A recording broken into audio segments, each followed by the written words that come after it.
ngapain mulutnya sholawat tapi amalnya nggak sholawat? Sholawat tiap hari tapi kelakuan nggak kayak Nabi. Jangan-jangan kata Nabi, engkau mencatut namaku. Malu kita sama Nabi Sallallahu Alaihi Wasallam.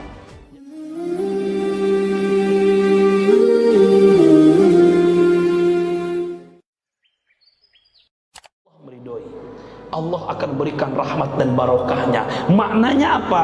Ketika umat ini pun mengikuti jalan risalah baginda Muhammad, maka di sanalah turun rahmat dan barokah Allah.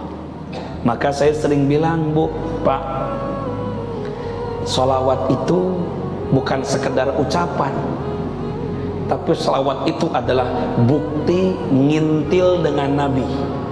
Apa, Bu? Apa ngintil tuh? Ngikut. Nah gitulah. Kalau bicara keutamaan sholawat, ya itu sudah baca hadisnya banyak ya. Man shalla alayya wahidatan sallallahu alaihi asra sholawat wa rafa'ahu Allahu asra darajat kataballahu lahu asra hasanat wa ma'a anhu asra sayyiat. Siapa yang baca sholawat di antara hambaku sekali aja, maka Allah bersolawat kepadanya 10 kali. Allah akan mengangkat derajat 10 kemuliaannya. Allah menuliskan 10 kebaikannya. Bersamaan dengan itu, siapa yang baca sholawat, Allah ampuni 10 kesalahannya atau 10 dosanya tuh. Tapi Bapak Ibu, yang ingin saya sampaikan bukan sholawat arah sana. Itu betul, silakan monggo ya. Jadi Bapak Ibu, mungkin sekarang ini kita tahapannya masih sholawat kauliyah, masih ucapan dulu sholawatnya ya. Ada sholawat, gak apa-apa, gak apa-apa. Baca sholawat gak apa-apa, karena jelas pahala dan fadilahnya. Sampai ditanya Syekh Al-Buti, lebih afdol mana Ustadz antara istighfar dengan sholawat? Pasti kita ngomongnya lebih afdol istighfar, padahal enggak, lebih utama sholawat. Sholawat kok bisa? Kalau istighfar itu 2 kemungkinannya. Satu, bisa diampuni dosanya oleh Allah kalau jelas tobat dari kesalahannya. Atau yang kedua, istighfarnya ditolak oleh Allah karena dia main-main dalam tobatnya. Tapi kalau sholawat, saya bilang di awal tadi, kalau sholawat itu tanda Bapak Ibu sudah ngintil dengan Nabi. Kalau sudah ikut dengan Nabi itu, Allah pasti cinta dengan kita. Itu maknanya innallaha wa malaikatahu yusholluna 'alan nabi. Hei, sholawat sama Nabi. Aku ridho dengan Muhammad itu. Maka ya ayyuhalladzina amanu shollu alaihi wasallimu taslima. Maka orang-orang beriman sholawatlah dengan Nabi, ngintil dengan Nabi. Pelan-pelan memahaminya. Sholawat itu diambil dari kata sholat. Sholat itu diambil dari kata sholaya. Sholaya itu diilal, hilang ianya, jadi sholat. Sholat itu artinya tersambung, terhubung. Sholat itu kenapa disebut sholat? Karena sedang sholat, orang sedang terhubung dengan Allah. Sholat disebut dengan zikir. Aqimis sholata lidzikri. Kenapa? Karena orang yang sedang zikir, dia sedang mengingat, tersambung dengan Allah. Salat disebut dengan doa. As-salatu ad-du'a'u. Salat itu adalah doa. Kenapa? Karena orang ketika berdoa, dia sedang eling sama Allah, dia sedang ingat sama Allah. Maka kenapa disebut dengan sholawat? Karena orang yang sedang sholawat, hakikatnya dia sedang tersambung dengan Rasulullah SAW. Maka mohon maaf, saya ingin mengajak malam ini dengan Bapak Ibu agar naik sholawatnya. Bukan sholawat kauliyah lagi.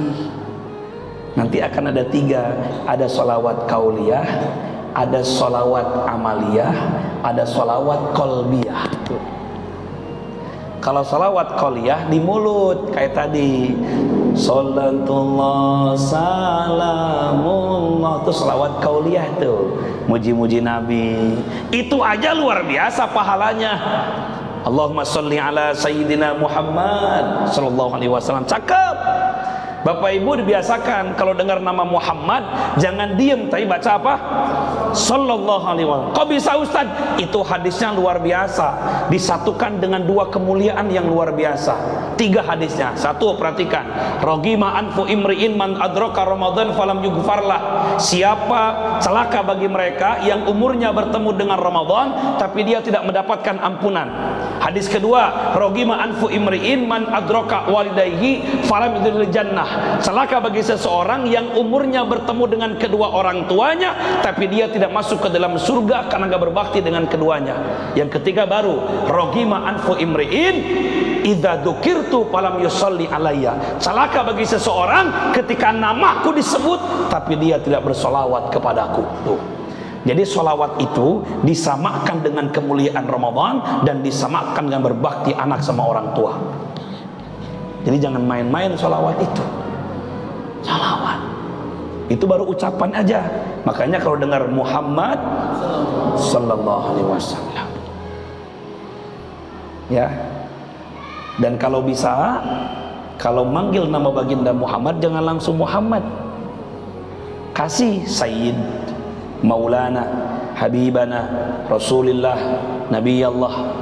Imam Abu Bakar Al-Jazair dalam kitab Minhajul Muslimin dia mengatakan salah satu adab dengan baginda Muhammad adalah kita tidak memanggil langsung sebagaimana memanggil orang-orang di sekitar kita. Baca Sayyidih, bacalah ya Habibullah, ya Rasulullah, begitu. Nah, jangan langsung Muhammad, wong saya dengan Pak Haji aja manggilnya Pak Haji, nggak ambil namanya, enggak. Ibu dengan orang manggilnya Mas, Kang, Pak De, Bude, Bu, Pak.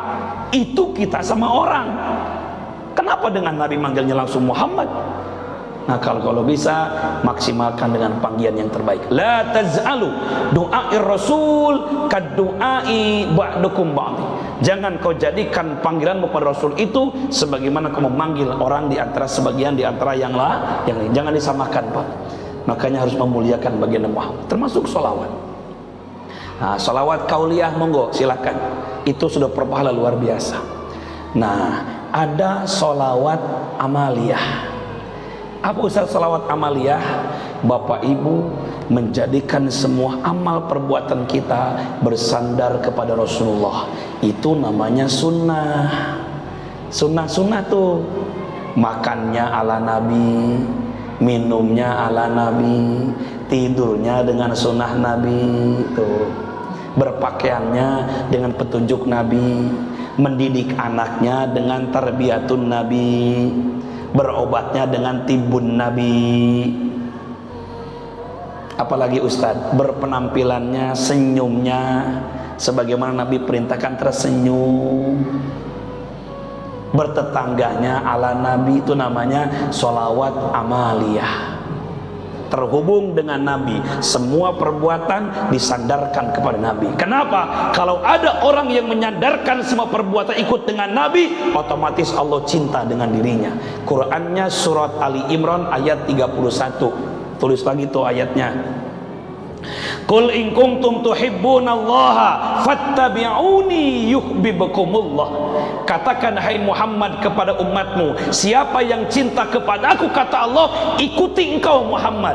Tidurnya ikuti engkau, makannya ikuti engkau, berpakaiannya, mendidik anaknya, berdagangnya, bermuamalahnya, bahkan cara bicaranya, ikuti sunnah-sunnahmu, selawat dengan engkau, maka apa? Aku akan cinta kepada mereka. Tuh saya nyebut tadi apa? Ngintil dengan Nabi. Makanya harus mau diatur aturan Nabi. Aturan Nabi. Pak, kok duduk? Makannya duduk? Kan Nabi makannya duduk. Ibu kok makannya pakai tangan kanan? Nabi kan pakai tangan kanan. Ibu kok pakai jilbab? Kan kata Allah lewat lisan Nabi, hai orang-orang beriman, ulurkan jilbabmu menutup dada-dadamu. Jadi bukan karena pengen modis, bukan karena pengen cantik, bukan. Nabi merintahkan kita. Bapak kok sodakoh, kok bangun masjid, kok mau berjamaah? Kan Nabi yang ngajarin kita datang begitu kan? Kalau bukan Nabi apalagi coba?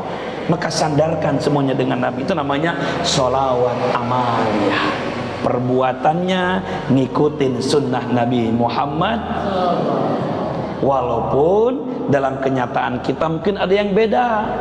Walaupun bukan pada itu, saya sudah bilang Bapak Ibu, ada sunnah, ada adat. Kalau adat adalah kebiasaan masyarakat setempat, kalau sunnah aturan Nabi. Yang saya bilang, Nabi itu kenapa makan kurma? Karena kurma adanya di Arab. Orang Arab dulu makannya kurma karena tumbuh di Arab. Kalau Nabi tinggal di Palembang, Nabi makan pempek. Bukan kurma dan pempeknya, yang penting cara makannya. Nabi makan kurma pakai bismillah, Bapak Ibu makan tempoyak pakai bismillah. Itu namanya sunnah Nabi, cara makannya, bukan makanannya. Jangan, hati-hati. Kalau makanan bisa berubah. Jangan Nabi Abu Jahal juga makan kurma, Abu Lahab makan kurma. Kenapa? Karena kurma adanya di Arab waktu itu. Tapi cara makannya yang beda. Abu Jahal makannya berdiri, Abu Lahab makannya sambil sombong, dia berteriak. Kata Nabi, makan gak boleh bicara, makan duduk, makan pakai tangan kanan, makan pakai bismillah, menyebut nama Allah. Apa hubungannya coba? Makan pakai bismillah kenyang gak? Bukan itu. Tapi ketika makannya ingin mengundang datangnya ridho Allah, yang dimakan rezeki dari Allah. Makanya doa makan apa? Allahumma barik lana fima. Apa hubungannya dengan makan? Kenapa enggak begini? Allahumma kenyangkan perut saya. Kok doanya begitu? Allahumma ya Allah barik lana, berkahilah kami, fima rozaktan, rezeki kami, wakina adzabannar, jauhkan kami dari neraka. Apa hubungannya makan dengan neraka? Kalau bukan karena sunnah Nabi. Nabi menunjukkan dengan kita, jangan sampai apa yang kau makan itu menjadikan kau jauh dengan Allah. Engkau makan, masuk makanan jadi tenaga. Setelah kau punya tenaga, jadikan tenagamu ibadah dengan Allah. Karena banyak orang setelah makan perutnya kenyang, bukan ibadah malah maksiat dengan Allah. Tuh berkah tuh di sana. Pelan-pelan Pak, sunnah Nabi itu pelan-pelan. Ya, nah untuk salawat kauliyah, salawat amaliyah ini Bapak Ibu, ini perlu mengetahui tentang sunnah-sunnah tadi itu. Maka rekomendasi dari saya nih, pengurus Masjid Al-Ma'arif, jangan pernah berhenti untuk terus mengadakan kajian, taklim, ya. Taklim kajian, yo dibedah tuh fikih sholat, ya kan, adab makan, adab tidur, adab bersuci tuh. Ada berpakaian, ada bertetangga. Itu jangan sampai mulutnya sholawat tapi amalnya nggak sholawat. Sholawat tiap hari tapi kelakuan nggak kayak Nabi. Jangan-jangan kata Nabi, engkau mencatut namaku. Malu kita sama Nabi Shallallahu Alaihi Wasallam. Jadi amalnya harus sampai dengan Nabi. Sampai dengan Nabi. Boleh jadi mohon maaf mulutnya nggak terdengar sholawat, mungkin dia sholawatnya apa yang dia bisa dalam hatinya, tapi semua perbuatannya mencontoh Nabi, maka dengan tanpa dia sadari dia sedang bersolawat amaliyah dengan Nabi, menyandarkan semua perbuatannya karena Nabi Muhammad Sallallahu Alaihi Wasallam. Dan tolong diingat Bapak Ibu, ketika kita menjalankan sunnah itu, Allah berikan dua jaminan. Apa jaminan Ustaz? Dunianya akan baik. Maknanya apa? Kehidupan dia secara prosesnya akan baik tuh. Kemudian nanti di akhirat akan jadi tumpukan amal yang bisa kita petik. Dicek aja Bapak Ibu, kalau dari kecil anak sudah bagus cara makannya, makannya dengan tangan kanan, pakai bismillah, duduk, dia bagus makannya, kemudian tidak terlalu kenyang, biasa makannya baik, maka sampai tuanya dia akan sehat. Sehat. Boleh jadi penyakit kita di masa tua ini karena pola hidup yang tidak nyunah Nabi. Boleh jadi kita punya penyakit fisik, itu kenapa? Karena selama hidup ini mohon maaf kita nggak nyunah Nabi. Ada orang punya penyakit dari kemaluan, jangan-jangan mohon maaf dulu kencingnya sering berdiri dan gak pernah cebok. Ada orang di masa tuanya, waduh pikirannya kok vertigo, jangan-jangan selama ini dalam hidupnya mungkin dia salah dalam mandinya. Nabi itu kalau mandi, Masya Allah Bu, basahi dulu kakinya, kaki dulu, terus sampai anget naik ke atas. Kita kadang bayang bur aja, nggak bismillah. Masuk kamar mandi lupa baca doa, keluar kamar mandi lupa baca doa, di kamar mandi nyanyi, di kamar mandi nyanyi. Dan adab-adab ini sudah pada hilang. Harusnya adab ini diajarkan sama anak di masa kecil. Sekarang sudah hilang. Contoh nggak usah jauh-jauh. Banyak anak sekarang nggak mau makan kalau nggak sambil nonton HP. Iya kan? Coba. Udah hilang adab anak-anak kita. Kenapa? Karena gurunya tidak mencontohkan, bahkan orang tuanya pun nggak hafal adab itu. Tidur, coba kalau adab tidur dipakai. Sebelum tidur wudhu dulu, kemudian baca doa-doa yang dihafal sampai terpejamnya mata kita, akan baik, sehat tidurnya, enak bangunnya. Sekarang kita berubah, mau tidur megang HP, bangun tidur nyari HP. Anak main HP dimarahin sama emaknya, main HP terus, emaknya main HP tiap hari. Jangan nyalain anak kok emaknya main HP kok. Coba, ini sudah hilang Bapak Ibu adab-adab begini. Maka harusnya